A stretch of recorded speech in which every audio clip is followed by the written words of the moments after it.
Let me now show you the equipment that I use during my day-to-day work. Here's the common multifunctional printer, fax, scan, copier. I use this primarily to get documents that come in through fax or email scanned directly into my Praxis EMR. I use the first laptop here for communication primarily with patients. WebEx and Jabber and other platforms can be used.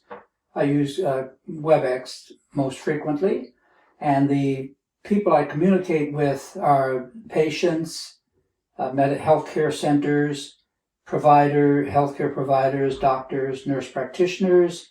I also talk with the diabetes educators and sometimes pathology staff as well. The second laptop allows me to simultaneously have access to Praxis EMR with all of my incoming referral letters, my own previous reports, lab reports, imaging, etc. And I can also then go to the various provincial databases.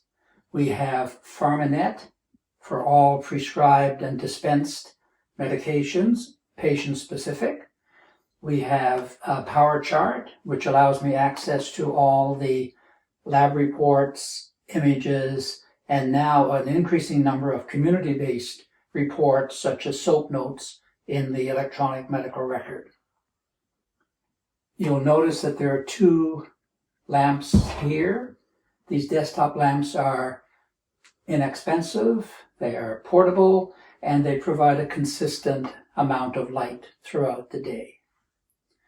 In the background, you will see my Wi-Fi modem, no particular characteristics to that. And I also have the iPhone available throughout the day. I use this often to introduce myself to a patient or medical office assistant and tell them that I'm sending an invitation to, for example, WebEx. And I also use it then if we have a breakdown in the audio communication throughout the day, then we can switch over and use the phone while continuing with the video component.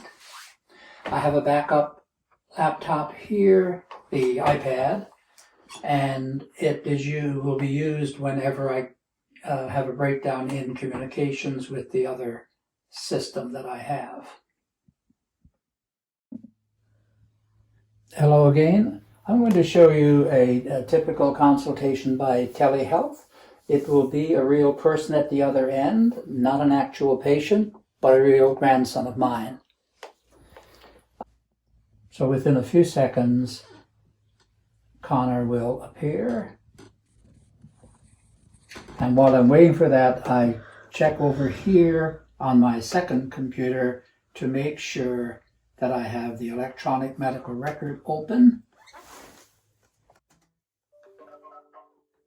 And I then have Praxis available for simultaneous use. There's a notification on the screen here that Connor's on his way in electronically to the video conference. Good morning, Connor. Good morning. How's the audio? Good. Okay. I've just explained to our audience that you're not a real patient, but you are a real grandson. And I'd like to ask a few questions as if you were a patient. We're going to deal today with a follow-up on your diabetes, and I just want to ask you, first of all, how are you feeling generally about your blood sugar and your insulin management? I feel good about it for the most part, I'd have to say, yeah. Okay. Do you do your blood sugar testing during the day? Yep. Yeah, I try and stick to my schedule as best I can. Okay. What are the typical range of blood sugars that you get in any given day? Usually between 5.5 to about 6 and a quarter. maybe. Okay. In the last week or so, have any of your reports been over 10? No, I haven't had any over 10. Okay. Have you had any low blood sugars at all? I've had a couple in the morning. Okay. Yeah.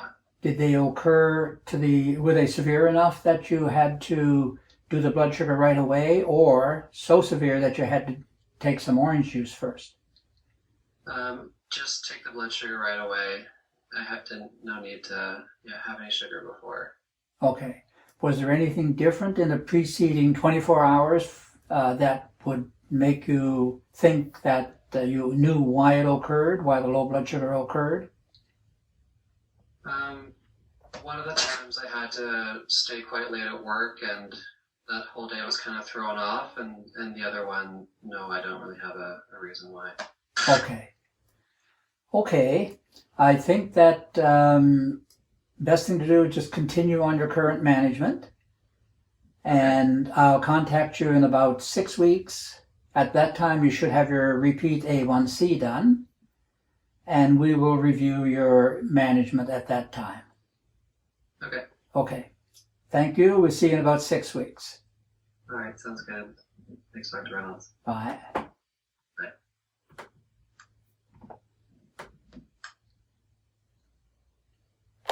So during the interview, if it had been a real patient, it would have been more detailed, of course, and I would have been looking at the patient's record through Praxis, which holds all of the incoming referral letters, all of my previous reports. PharmaNet here in BC gives me access to all of the medications per patient, and I can also look for, in some of the communities, I can find the SOAP notes from the attending physicians. Thank you.